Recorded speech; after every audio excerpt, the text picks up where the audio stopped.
Nous sommes là à l'école Aïna Fall dans le cadre du programme de réhabilitation des écoles du cours élémentaire de la commune des HLM que nous avons initié il y a quelques mois en commençant par l'école HLM 4B. HLM 4B, c'est ça, l'école dirigée par Madame Gaye. Nous avons fini les travaux à ce niveau et avons engagé ceux relatifs à l'école Aïna Fall où nous nous trouvons. Vous voyez, dans cette classe, les travaux ont commencé. La peinture a été faite à l'intérieur et aujourd'hui nous sommes venus pour nous enquérir de l'état d'avancement des travaux.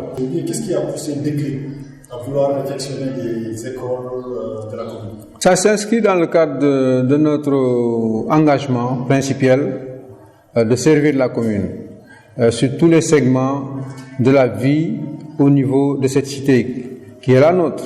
Il ne faut pas oublier que nous sommes natifs et enfants des HLM. Depuis plus de 50 ans, nous habitons cette commune et il est normal, lorsque nous nous sentons interpellés, notamment par l'état de dégradation avancée des écoles, que nous puissions inscrire dans notre programme une démarche qui permette de concourir à redorer le blason de l'école HLMoise et en même temps offrir aux jeunes, aux élèves, à nos enfants, nos neveux, nos nièces, un cadre approprié pour étudier. Nous envisageons d'aller dans les autres écoles.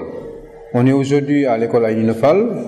Demain, on envisage d'aller à l'école Lyon, qui est une vieille école, qui est l'une des premières écoles, au même titre qu'Aïna Fall et Samba Gueye.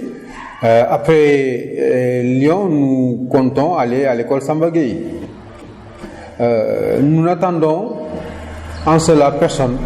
C'est notre rôle, c'est notre devoir de citoyen de prendre de telles initiatives et notre fierté aujourd'hui c'est de pouvoir servir notre cité. Insertion professionnelle.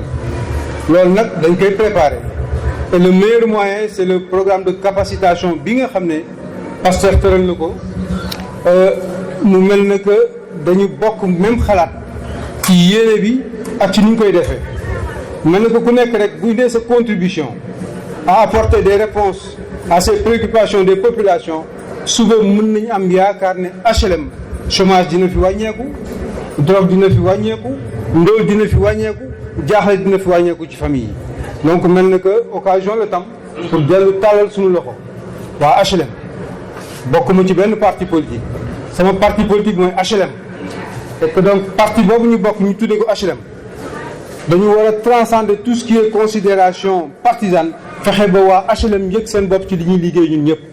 ndax ñun ñu woyoon xam nañu déjà rek ñoom ñu la ko jox rek ñoo lay liggéeyloo. nit day romb sax structure bi man ko boobu moom ñu ne diw ñu ne ah man de ci biiru Pastef laay def. pour seen numéro ku si mu am dalay woo boole ñoom ñu si boppam man Momar mi jël structure bi jox ma ko dama koy liggéeyal mu may fay. lan ngeen ci liggéey. mais livraison la ñuy def. macha allah càq-càq. waaw.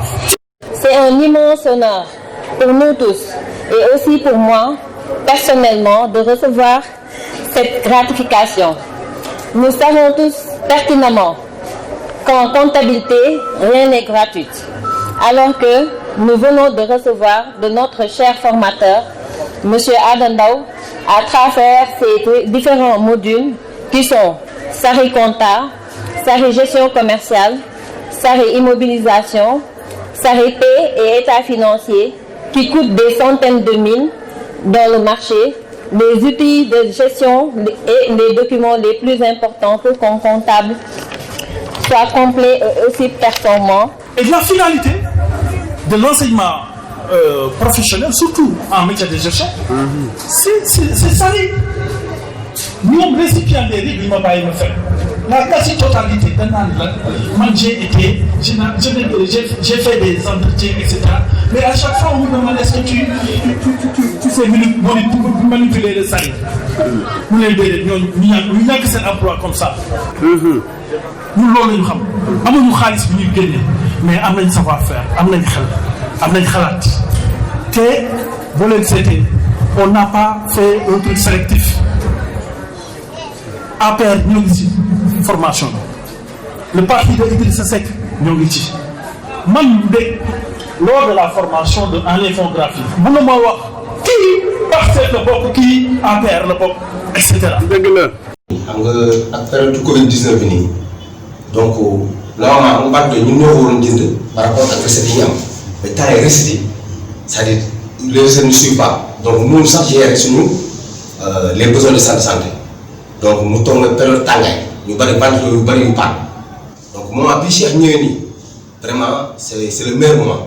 waaw jërëjëf Nicolas ñu ngi lay nuyu di la wax ñun defe naa loolu suñu devoir la ndax comme lu ma tàmm di wax chaque jour rek ñun amuñu lu dul HLM bëgguñu lu dul HLM kon HLM lu ñu soxla rek war nañ ci jàpp rawatina nag tey centre de santé bi yàlla jaarale ko ci kenn koo xam ni sama mag la di sama lépp muy Assane Bari comme ni mu ko waxee rek lii amul benn rapport boo xam ne ci politique la wala dara ndax tey man centre de santé bi dama fiy ñëw di faju sama famille dañu fiy ñëw di faju kon tey suñ ñu waxee dañu am ay besoin ci ay ventilo mu yàqu mu paan kon tey war nañ def loo xam ne suñu devoir la ñu ñëw jàppale leen te du tey rek lañ ko njëkkee.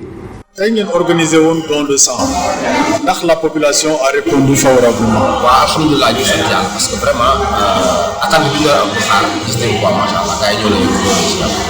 ndax feebar bi ñuy wax coronavirus amul lu mu gàllankoor ci seen liggéey yi. bon xaw na tax na nit ñu bëri xaw a nagal dem si fréquenté di service sanitaire yi mais de toute façon ñi nga xam ne am nañu conscience que ne loolu ça n'a rien à voir par rapport ak don de sang c'est pour aider d'autres types prélèvement bi ñëpp gars yi balaa ñu ko utiliser dañ ko tàmbal xool ndax am na feebar wala am na feebar donc bon. Almaami Youssouf Ba infirmier poste de santé HLM. maa ngi leen di nuyu yéen waa mouvement sa dëgg-dëgg di ci jiital président mouvement bi Cheikh Ahmed Tidiane Mbaye geste bu mu def nii defoon na ko ci au début bi ñuy xeexu coronavirus. andi woon na fi matériel ay gel. ay eau de javel ay madaar. lépp loo xamante ne dañ koy soxla. defoon na ko. donc tey bu ñëwee defaat lii ni andi fi ay ventilo pour équiper poste de santé bi donc dañ koy gën a rafetlu. ICP bi mooy madame Maïga. bëggoon na ko teewee trop mais dafa fekk mu jàpp. mu génn mais wax dëgg fa yàlla bëggoon na ko teewee mu réceptionné matériel bi mu augmente sa dëgg-dëgg andi fii nii donc ñu ngi leen di jaajëfal ci turu madame Maïga ci turu personnel poste de santé bi yëpp ñu ngi leen di remercier.